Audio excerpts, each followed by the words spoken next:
कल हम जहाँ तक प्रैक्टिस किए थे उसकी आगे की प्रैक्टिस हम करेंगे। अगर आपने पिछली वीडियो नहीं देखी है तो आप जाके देख सकते हैं, प्लेलिस्ट बनी हुई है। तो चलिए हम आज की प्रैक्टिस शुरू करते हैं। पहला क्वेश्चन है, निम्नलिखित में से कौन सा कथन पेटेंट को सही तरीके से परिभाषित करता है? आपका ऑप्शन ए है किसी विचार अथवा आविष्कार पर एकमात्र अधिकार, बी है किसी कलात्मक पूंजी पर एकमात्र अधिकार, सी है किसी व्यावसायिक बौद्धिक पूंजी पर एकमात्र अधिकार, डी है उपर्युक्त सभी। तो बताइए इसका उत्तर क्या होगा सही? तो इसका उत्तर होगा ए। पेटेंट को सही तरीके से जो ए है परिभाषित करता है किसी विचार अथवा आविष्कार पर एकमात्र जो अधिकार होता है उसे पेटेंट कहा जाता है। देखिए, पेटेंट से तात्पर्य किसी ऐसे विचार अथवा आविष्कार पर एकमात्र अधिकार से है, और जो पेटेंट का संकेत है वो आर है।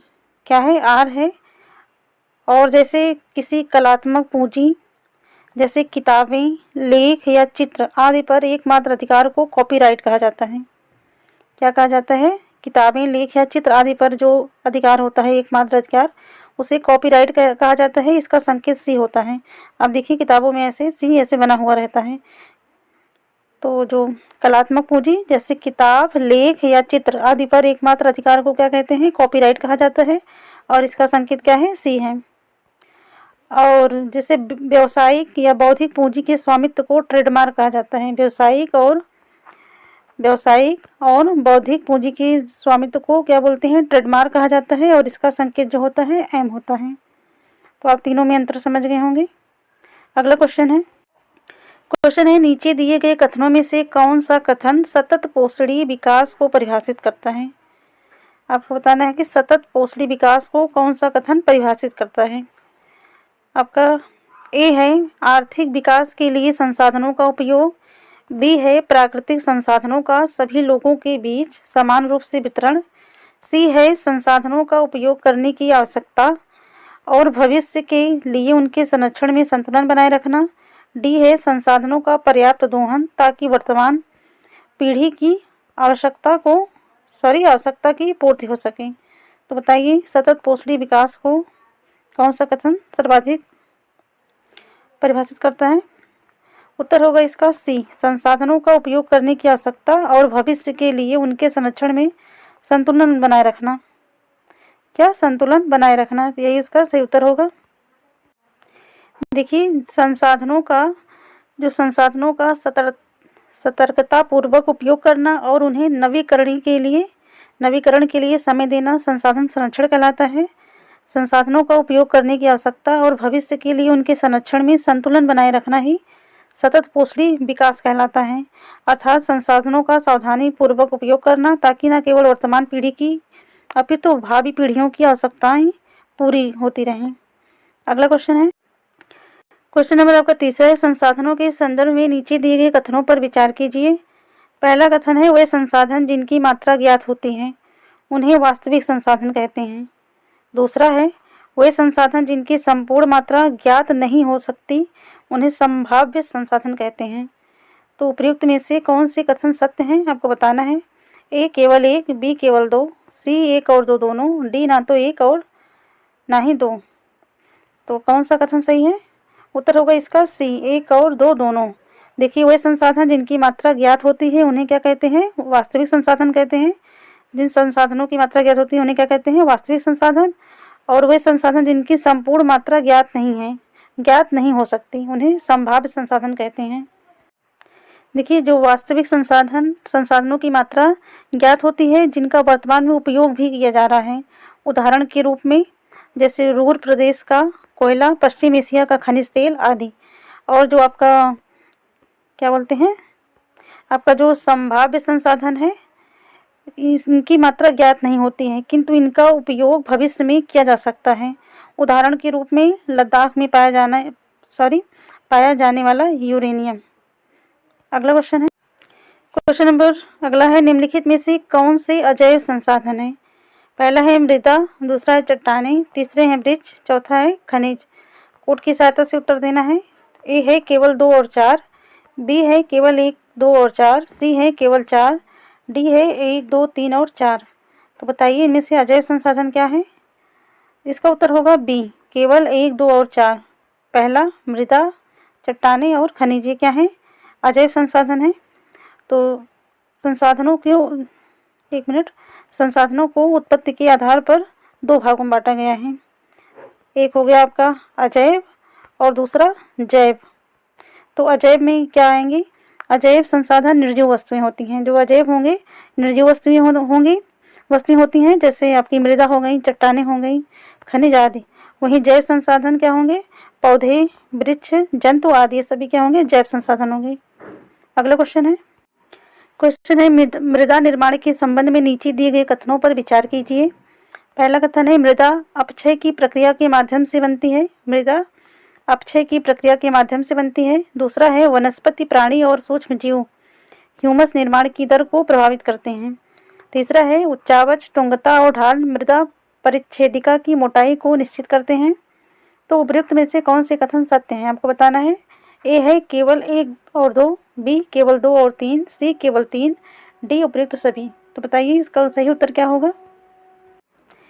इसका उत्तर होगा आपका ए, केवल 1 और 2, यानी आपका जो पहला कथन सही है और दूसरा कथन सही है। जो मृदा का निर्माण होता है, मृदा का निर्माण चट्टानों से प्राप्त खनिजों और जैव पदार्थों तथा भूमि पर पाए जाने वाले खनिजों से होता है। किससे होता है? चट्टानों से प्राप्त खनिजों और जैव पदार्थों तथा भूमि पर पाए जाने वाले खनिजों से होता है। और जो आपकी मृदा अपक्षय की प्रक्रिया के माध्यम से बनती है।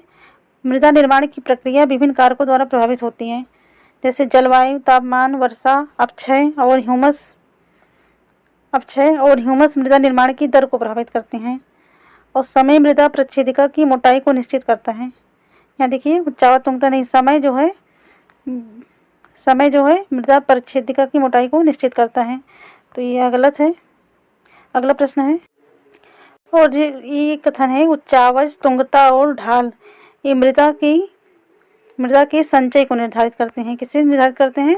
संचय को निर्धारित करते हैं।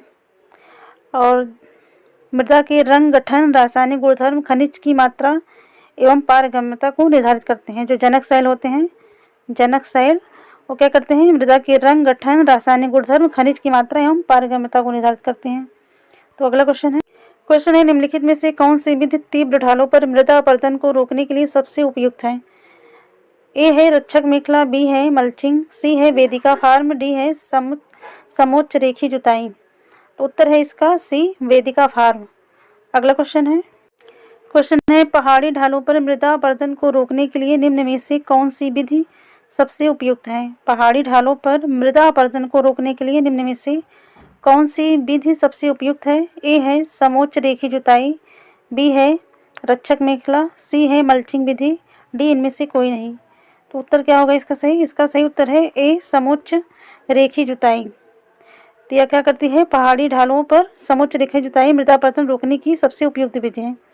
किसी भी पहाड़ी ढाल पर समोच्च रेखाओं की समानांतर जुताई ढाल से नीचे बहते जल के लिए एक प्राकृतिक अवरोध का निर्माण करती है, जबकि तटीय और शुष्क प्रदेशों में पवन गति रोकने के लिए वृक्षों को कतारों में लगाया जाता है ताकि मृदा आवरण को बचाया जा सके, और इस विधि को रक्षक मेखला विधि कहते हैं। अगला क्वेश्चन है गिद्धों के लुप्त होने का सबसे प्रमुख कारण क्या है? ए है नदियों का प्रदूषित जल, बी है अम्लीय वर्षा, सी है गिद्धों का अत्यधिक शिकार, डी है डिक्लोफेनेक एस्प्रिन जैसी पीड़ानाशी दवाएं।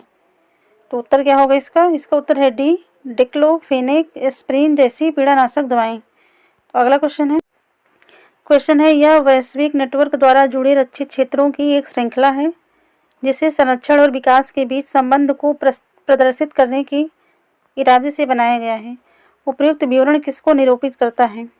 ए राष्ट्रीय उद्यान, बी जैव मंडल निचय बायोस्फीयर रिजर्व, सी है वन्य जीव अभयारण्य, डी है वनस्पति उद्यान। तो इसका उत्तर क्या होगा सही बताइए? तो इसका सही उत्तर होगा बी, जैव मंडल निचय यानी बायोस्फीयर रिजर्व। अगला क्वेश्चन है वर्तमान और भविष्य की पीढ़ी के लिए एक या एक से अधिक पारितंत्रों की पारिस्थितिक एकता की रक्षा के लिए निर्धारित किए गए प्राकृतिक क्षेत्र को क्या कहते हैं? वर्तमान और भविष्य की पीढ़ी के लिए एक या एक से अधिक पारितंत्रों की पारिस्थितिक एकता की रक्षा के लिए निर्धारित किए गए प्राकृतिक क्षेत्र को क्या कहते हैं? ए है जैवमंडल निचय, बी चिड़ियाघर, सी वन्य जीव अभयारण्य, डी है राष्ट्रीय उद्यान। उत्तर इसका सही क्या होगा? इसका सही उत्तर है राष्ट्रीय उद्यान। अगला क्वेश्चन है संकटग्रस्त वन्य प्राणी जात और वनस्पति जात में अंतर्राष्ट्रीय व्यापार परिपाटी CITES के संदर्भ में निम्नलिखित में से कौन से कथन सत्य हैं? पहला कथन है यह विभिन्न देशों की सरकारों के बीच एक अंतर्राष्ट्रीय समझौता है। दूसरा है इसके अंतर्गत पशु पक्षियों के अवैध व्यापार पर प्रतिबंध लगाया गया है। तो पुट की सहायता से इसका उत्तर देना है। ए है केवल एक, बी केवल दो, सी एक और दो दोनों, डी ना तो एक और ना ही दो। तो सही कथन इसका क्या होगा? इसका सही उत्तर होगा सी, एक और दो दोनों सही हैं। यह विभिन्न देशों की सरकारों के बीच एक अंतर्राष्ट्रीय समझौता है। दूसरा है इसके अंतर्गत पशु पक्षियों के अवैध व्यापार पर प्रतिबंध लगाया गया है। देखिए CITES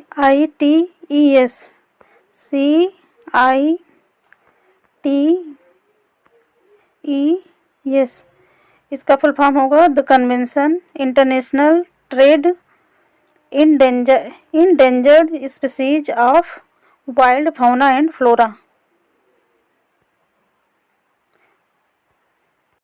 क्वेश्चन है पेट्रोलियम एवं प्राकृतिक गैसों को धरातल के नीचे से निकालने के लिए खनन की किस विधि का प्रयोग किया जाता है?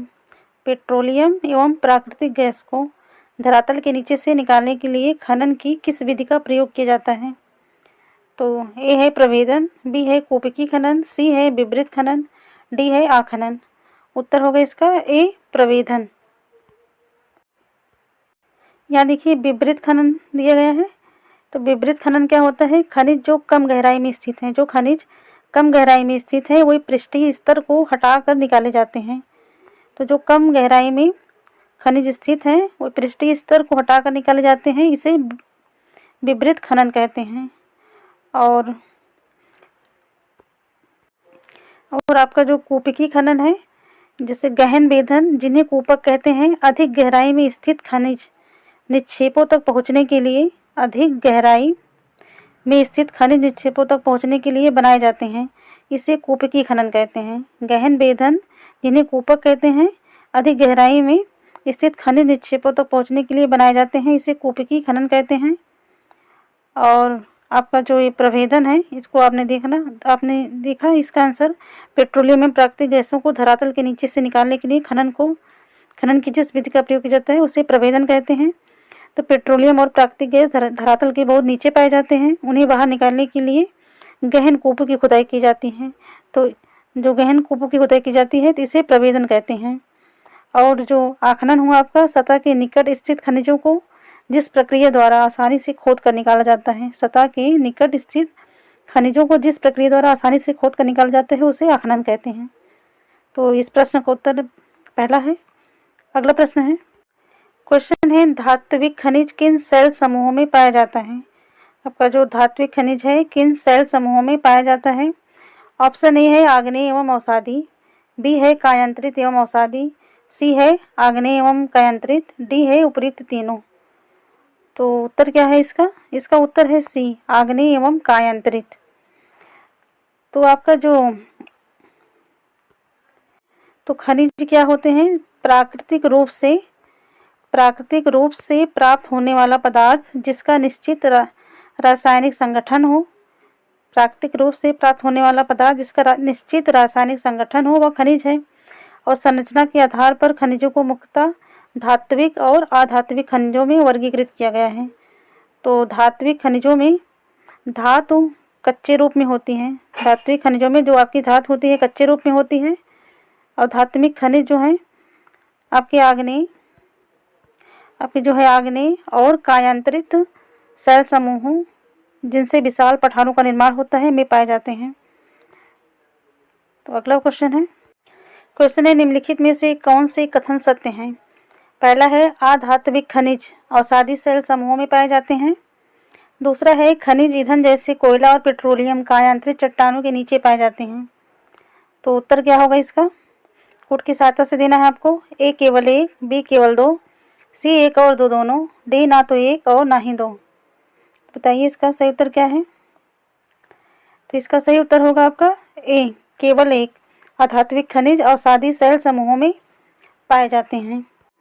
आपका जो खनिज ईंधन जैसे कोयला और पेट्रोलियम, ये खनिज ईंधन और कोयला और पेट्रोलियम में जो है अवसादी चट्टानों के नीचे पाए जाते हैं। तो यह गलत है। अगला क्वेश्चन है निम्नलिखित में से किसको काला सोना कहा जाता है? ऑप्शन है ए कोयला, बी पेट्रोलियम और इससे बने उत्पाद, सी चूना पत्थर, डी है अभ्रक। तो बताइए काला सोना किसे कहा जाता है? इसका उत्तर होगा बी पेट्रोलियम और इससे बने उत्पाद। क्वेश्चन है निम्नलिखित में से कौन से ऊर्जा के गैर परंपरागत स्रोत हैं? परंपरागत नहीं, गैर परंपरागत स्रोत हैं। पहला है ज्वारीय ऊर्जा, दूसरा है परमाणु ऊर्जा, तीसरा है बायोगैस, चौथा है भूतापीय ऊर्जा। तो कूट की सहायता से उत्तर देना है। ए है केवल एक, दो और तीन, बी है केवल दो, तीन और चार, सी है केवल एक और दो, डी है उपयुक्त सभी।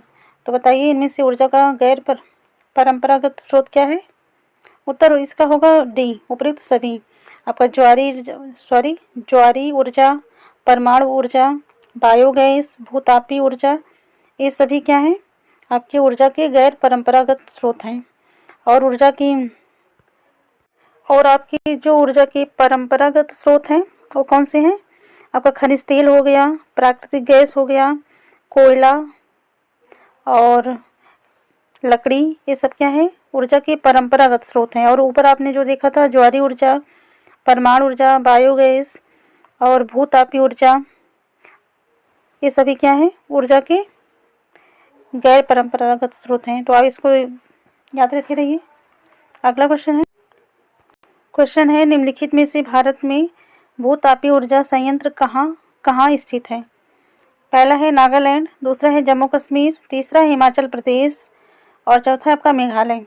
कोड की सहायता से उत्तर देना है। ए है केवल एक और दो, बी केवल दो और चार, सी केवल दो और तीन, डी एक, दो, तीन और चार। तो इसका सही उत्तर क्या है? इसका सही उत्तर है केवल दो और तीन। दूसरा जम्मू कश्मीर और हिमाचल प्रदेश। तो यहाँ आप एक मिनट आप लद्दाख लिख लीजिए। तो जो आपकी भूतापीय ऊर्जा किसे कहते हैं? ताप ऊर्जा जो पृथ्वी से प्राप्त की जाती है भूतापीय ऊर्जा कहलाती है। ताप ऊर्जा जो पृथ्वी से प्राप्त की जाती है वो क्या कहलाती है? आपकी भूतापीय ऊर्जा कहलाती है। और पृथ्वी के अंदर गहराई बढ़ने के साथ साथ तापमान में लगातार वृद्धि होती जाती है। कभी कभी यह तापीय ऊर्जा भू सतह पर यह जो आपकी तापीय ऊर्जा होती है भू सतह पर गर्म जल के झरनों के रूप में प्रकट हो सकती है। तो भारत में भूतापीय ऊर्जा संयंत्र हिमाचल प्रदेश में मणिकर्ण नामक स्थान है और जम्मू कश्मीर में लद्दाख में। अब जम्मू कश्मीर लद्दाख अलग है। तो लद्दाख की पूगा घाटी में स्थित है। कहाँ? लद्दाख की पूगा घाटी में स्थित है। अगला क्वेश्चन है बायोगैस के संदर्भ में नीचे दिए गए कथनों पर विचार कीजिए। पहला कथन है बायोगैस संयंत्र में जैविक अपशिष्ट का बैक्टीरिया के द्वारा अपघटन होता है। ठीक। अगला कथन है बायोगैस मीथेन और ऑक्सीजन गैस का मिश्रण है। तो आपको कूट की सहायता से बताना है कि कथन सत्य है या असत्य। ए है केवल एक, बी केवल दो, सी एक और दो दोनों, डी ना तो एक और ना ही दो। तो सही उत्तर इसका क्या होगा? इसका सही उत्तर है ए।